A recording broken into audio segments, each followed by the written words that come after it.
नमस्कार, मेरा नाम दीपक है और आज मैं आपको 11th क्लास के चैप्टर 2 का जो टॉपिक हमने कंटिन्यू किया था लास्ट वीडियो में, वो था domain and range of real functions. उसके कुछ एग्जांपल्स मैं आपको बताता हूँ, थोड़ा सा एग्जांपल्स को ध्यान से देखिएगा। डोमेन और रेंज आपको निकालनी है, लेकिन सिर्फ रियल फंक्शंस की। तो रियल फंक्शंस के लिए मैं थोड़ा सा आपको रिकैप करवाऊँ कैसे क्या था। एक सेट ए अगर आपके पास है और एक सेट बी है आपके पास, और ए से बी पे अगर कोई फंक्शन एफ है, तो आप इस ए को बोलते हैं डोमेन और इस बी को बोलते हैं को डोमेन। अब को डोमेन के अंदर एक ऐसा पार्ट जिसके अंदर सिर्फ ए के एलिमेंट्स के आंसर्स आए होते हैं, तो इस पार्ट को ही हम क्या बोलते हैं, रेंज। अब क्योंकि आप रियल फंक्शंस पढ़ने वाले हैं, तो रियल फंक्शंस का मतलब जो डोमेन आपके पास आएगी वो या तो सारे रियल नंबर्स का सेट होगा या एक ऐसा subset of real number set, मतलब उसी रियल नंबर्स के पूरे सेट में से ही कोई पार्ट आप डोमेन बनाएंगे, या नेचुरल नंबर का होगा या इंटीजर्स का होगा या होल नंबर का। उसी तरह जो को डोमेन है और जो रेंज भी है वो दोनों भी रियल नंबर्स ही आएंगे। तो ऐसे फंक्शंस को बोलते हैं रियल फंक्शंस। अब इसकी डोमेन और रेंज कैसे निकाली जाएगी, उसके लिए मैंने आपको एक छोटी सी ट्रिक बताई थी।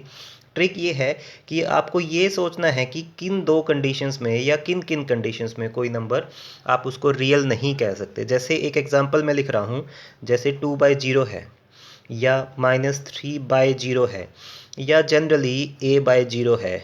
ऐसे नंबर्स जिसका डिनोमिनेटर 0 होता है वो रियल नंबर नहीं है। अगर मतलब कोई फंक्शन आपके पास ऐसा आ गया जिसमें आपने कोई वैल्यू पुट की x की और उसकी वजह से आंसर कुछ इस टाइप का आ गया, तो इसका मतलब वो x की वैल्यू इस फंक्शन को रियल नहीं रहने देती, तो इसलिए उसको आप डोमेन में नहीं रखेंगे। इसी तरह अगर रूट के अंदर कोई भी नेगेटिव नंबर आ जाता है तो भी ऐसे नंबर्स रियल नहीं रहते। तो नॉर्मली जब आप किसी फंक्शन की डोमेन निकालते हैं या रेंज निकालते हैं, तो आपको इन दोनों कंडीशंस का ध्यान रखना है कि क्या डिनोमिनेटर 0 तो नहीं बन जाएगा या रूट के अंदर नेगेटिव तो नहीं आ जाएगा। एक एग्जांपल मैं क्विक रिवीजन के लिए यहाँ लिखता हूँ। सपोज कोई फंक्शन एफ एक्स है मेरे पास, जो कि है 1/x+1। अब आपको इस फंक्शन की डोमेन निकालनी है। डोमेन के लिए मैं आपको सिंपल सा बताऊं, आप x की कोई क्या ऐसी वैल्यू सोच पा रहे हैं जिसकी वजह से ही जो डिनोमिनेटर है वो 0 बन जाएगा। क्या कोई ऐसी वैल्यू आपके माइंड में आ गई? बिल्कुल ठीक है, x की वैल्यू आ सकती है यहाँ से -1। अगर आप डिनोमिनेटर को -1 रखेंगे तो ये फंक्शन 1/0 यानी कि नॉट डिफाइंड बन जाएगा, ये रियल नहीं रहेगा। तो इसीलिए अगर मैं सिर्फ डोमेन की बात यहाँ पे करूँ, तो डोमेन के अंदर आप कोई भी रियल नंबर पुट कर सकते हैं, तो रियल नंबर का सेट, लेकिन आपको एक -1 एलिमेंट को यहाँ से रिमूव करना पड़ेगा। अब क्योंकि रियल नंबर जो है वो एक सेट है, सेट में से आप डायरेक्ट एलिमेंट नहीं रिमूव कर पाएंगे, उसमें से आपको लिखना पड़ेगा सेट की फॉर्म में। तो आइए आज कुछ ऐसे एग्जाम्पल्स करते हैं जो बुक में भी हैं और जो आपको अनसोल्ड और सोल्ड दोनों ही टाइप में बुक में मिलेंगे, उनको किस तरह से किया जाएगा। मैं एक एग्जाम्पल लिखता हूँ कि let F X is mod of X. आपको इस फंक्शन की डोमेन और रेंज दोनों ही निकालनी है। अब डोमेन के लिए मैं एक बार फिर से क्लियर करना चाहूँगा, जो भी x की वैल्यूज़ आप रखते हैं उसको ही बोलते हैं डोमेन, अगर उन x की वैल्यूज से फंक्शन रियल ही रहे तो।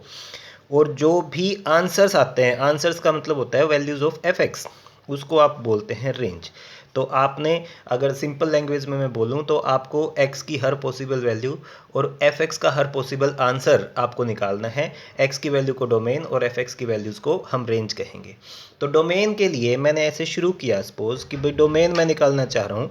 डोमेन के लिए आप इन दो कंडीशंस को ध्यान से देखिए। क्या x की कोई ऐसी वैल्यू है जिस पे डिनोमिनेटर 0 बन सकता है? क्योंकि इस फंक्शन का जो डिनोमिनेटर है वो कुछ नहीं है, इसका मतलब वो फिक्स है 1। 1 can not be equal to 0। तो इट मीन्स ये फर्स्ट कंडीशन तो पॉसिबल है ही नहीं कि डिनोमिनेटर 0 आएगा। दूसरी कंडीशन क्या होती है कि ऐसा कोई नंबर ना हो जिस पे रूट के अंदर नेगेटिव आ जाए। अब क्योंकि रूट यहाँ है ही नहीं, तो इन दोनों में से कोई भी पॉसिबिलिटी नहीं है, कोई पॉसिबिलिटी नहीं है। तो मैंने क्या किया, जब डोमेन मैंने देखा कि x की एवरी वैल्यू इज़ पॉसिबल, तो मैंने डोमेन लिखा set of every real number. इसको डार्क R से या कैपिटल R से बोल्ड थोड़ा सा मैंने किया है। ये सेट ऑफ रियल नंबर है, मतलब x की कोई भी रियल नंबर वैल्यू आप यहाँ पुट कर सकते हैं। अच्छा, अब आपको निकालनी है रेंज। रेंज के लिए मैं अगर ऐसे लिखूँ आपको कि मोड ऑफ एक्स, आप किसी भी रियल नंबर का मॉडुलस अगर निकालेंगे तो वो हमेशा या तो जीरो या जीरो से बड़ा आएगा, क्योंकि मॉडुलस फंक्शन क्या होता है, वो नेगेटिव को भी पॉजिटिव बनाता है और पॉजिटिव को पॉजिटिव ही रखता है। तो modulus of x is always greater than और इक्वल टू जीरो। अब मोड ऑफ एक्स ही किसकी वैल्यू है मेरे पास, एफ एक्स की। तो एफ एक्स अगर जीरो या जीरो से बड़ा आ गया, और एफ एक्स की वैल्यूज़ को ही हम क्या बोलते हैं, रेंज। तो इसका मतलब क्या हुआ, जो आपके लिए जो फंक्शन था उसकी जो रेंज है वो रेंज क्या आ गई, जीरो से लेके और इन्फिनिटी तक का ये सेमी क्लोज्ड या सेमी ओपन इंटरवल आपको लिखना है, क्योंकि जीरो के इक्वल भी फंक्शन आ सकता है, तो जीरो को भी एक्सेप्ट करना है। और जीरो से बड़े पॉइंट्स हैं, आपको नहीं पता कहाँ तक के बड़े लेने हैं, तो इसलिए आपने अप टू इन्फिनिटी तक लिया। इन्फिनिटी की तरफ से इंटरवल को आपको हमेशा ओपन रखना पड़ता है। इसी तरह एक और एग्जाम्पल मैं आपको बताना चाहूँगा जो मॉडुलस का ही है, उसको थोड़ा सा ध्यान से देखिएगा। सपोज कीजिए मैंने एग्जाम्पल 2 लिखा जिसमें कोई फंक्शन है जी एक्स और जो है minus of mode x plus 2। अब मैं इसकी डोमेन और रेंज निकालना चाहता हूँ। डोमेन के लिए आपको फिर से उन्हीं दो कंडीशंस को ध्यान रखना है कि एक तो डिनोमिनेटर में जीरो नहीं बनना चाहिए और दूसरा रूट के अंदर कोई भी नेगेटिव नंबर ना आ पाए। एक्स की कोई ऐसी वैल्यू नहीं है जिसकी वजह से जी एक्स का जो डिनोमिनेटर है, डिनोमिनेटर इज कम्प्लीटली वन, तो डिनोमिनेटर कभी भी जीरो नहीं बनेगा।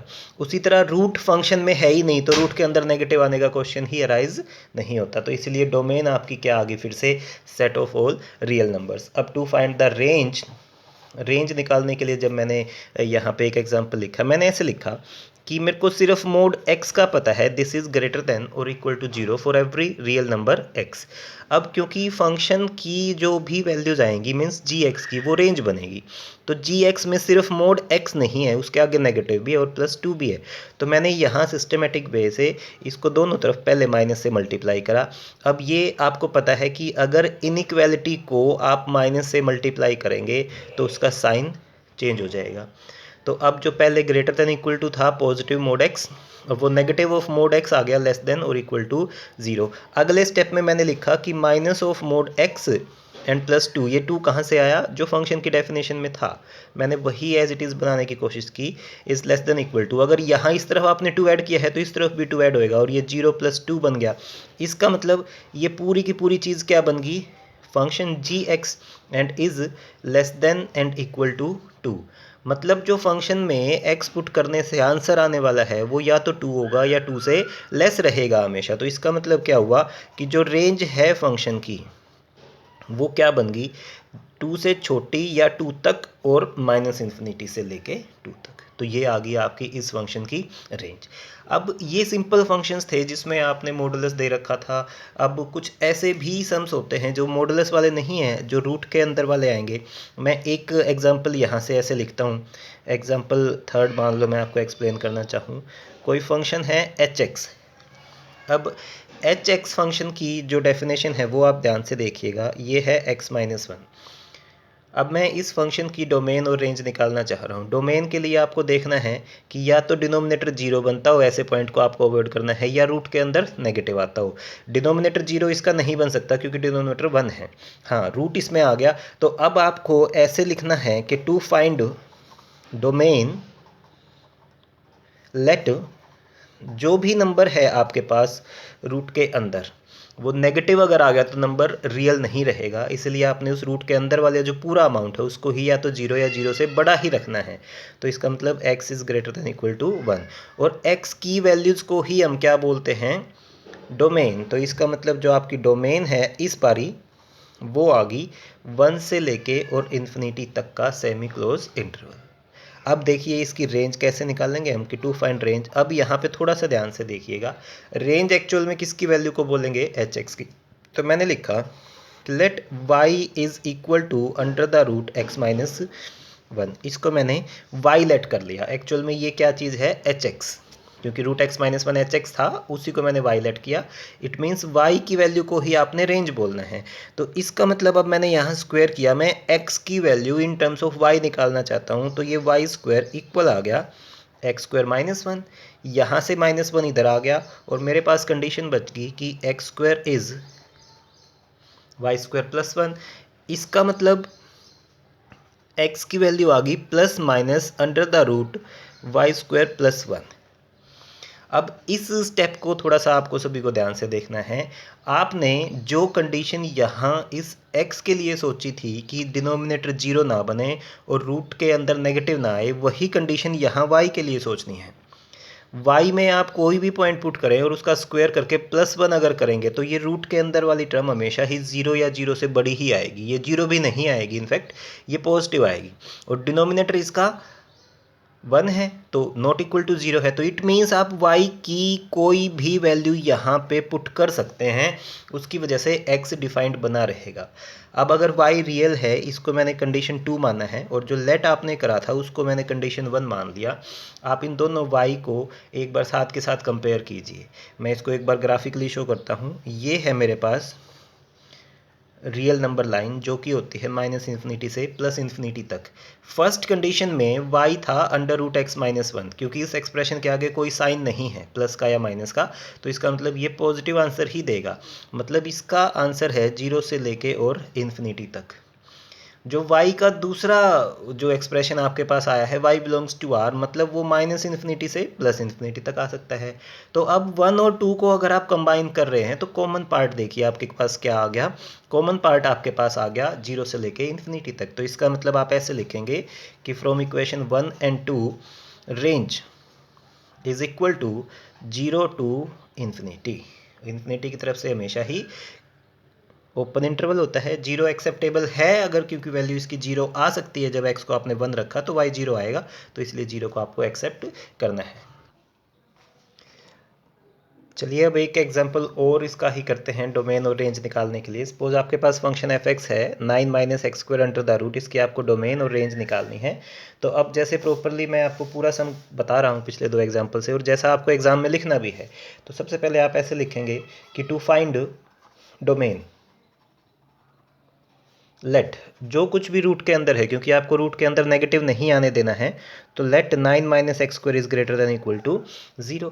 अब अगर 9 - x² greater than equal to 0 है तो इसका मतलब ये हुआ, अगर आप इसको फैक्टराइज करें तो ये बनता है 3 - x into 3 + x and is greater than equal to 0। अब दो फैक्टर्स अगर मल्टीप्लाई होकर पॉजिटिव नंबर बना रहे हैं तो इसका मतलब या तो वो दोनों पॉजिटिव हैं या ये दोनों नेगेटिव हैं। तो मैंने दो केसेस ले लिए। Case 1, when 3 - x is greater than 0 and 3 + x is also greater than 0। तो अगर यहाँ से ये कंडीशन है तो 3 is greater than x और x is less than equal to 3, और यहाँ से कंडीशन आएगी x is greater than equal to -3। इसका मतलब आप यहाँ से देख पा रहे हैं x 3 से लेस होना चाहिए या उसके इक्वल, और -3 से बड़ा, तो x यहाँ बिलोंग कर रहा है -3 से 3 में। अच्छा, दूसरा केस क्या पॉसिबल था कि इफ़ 3 - x भी नेगेटिव हो एंड 3 + x भी नेगेटिव हो, क्योंकि दो नेगेटिव मल्टीप्लाई होकर पॉजिटिव बना सकते हैं। तो इसका मतलब ये हुआ कि 3 is less than equal to x और x is greater than equal to 3, और यहाँ से कंडीशन आ गई x लेस देन -3। अब आप एक ऐसा रियल नंबर सोचिए जो सेम टाइम पे 3 से तो बड़ा है और -3 से छोटा है। ऐसा तो कोई नंबर नहीं आपके पास आएगा जो 3 से बड़ा भी है और -3 से छोटा भी है। तो इसका मतलब ये वाला जो केस है ये पॉसिबल नहीं है।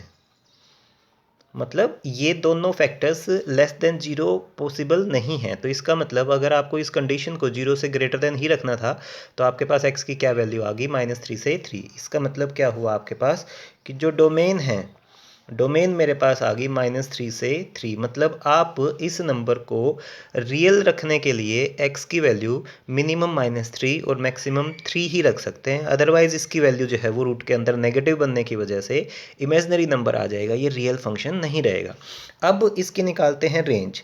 तो रेंज के लिए मैंने क्या आपको बताया है, आपको ऐसे लिखना है कि let y is equal to fx की जो भी वैल्यू है वो आप यहाँ लिखिए।